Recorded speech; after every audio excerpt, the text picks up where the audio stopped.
Hello mga kaibon, at nandito tayo ngayon sa aking aviary. Ipapakita ko lang po sa inyo yung different ng single factor follow and double factor follow. So ito po sa video, ito po yung sample ng single factor follow saka double factor follow. Ito po ay single factor follow. Ayan po siya. Nakikita nyo po yung shade nya, may dark edge sa dulo.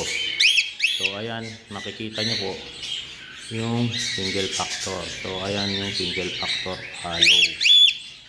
Then dito naman ay mga double factor follow, different kind of double factor follow. So ito mas may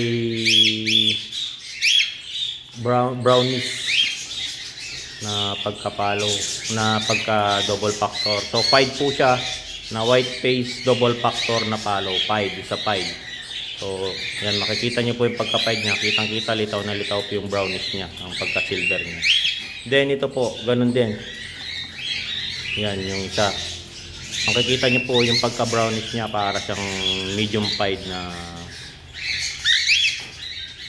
follow double factor. So ayan.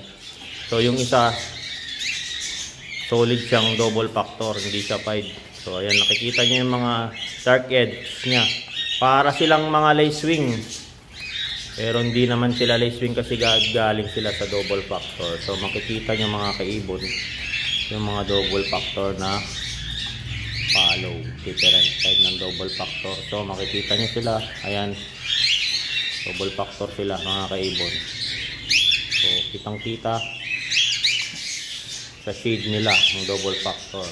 Yung iba mga kaibon, para na ring albino dilute, para silang lace wing talaga, yung brown talaga, mas light yung brown nila, mas matingkad. So itong mga to okay lang, katamtaman lang yung kulay nila. So yung iba kasi talagang makikita mo yung parang lace wing, pero ito ay double factor follow. Ayan mga kaibon. So ayan, na-share ko na naman po yung different ng single factor follow and double factor follow.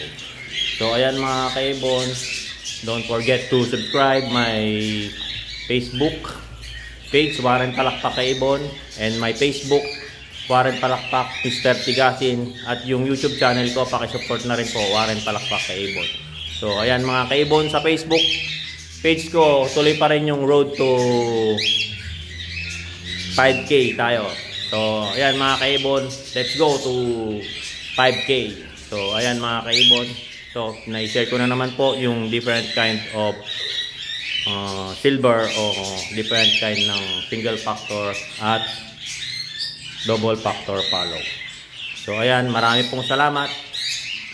Don't forget to like and subscribe, at pakishare na lang po ang video na to kung nagustuhan nyo, kung nakapulot po kayo ng aral. Maraming pong salamat mga kaibon.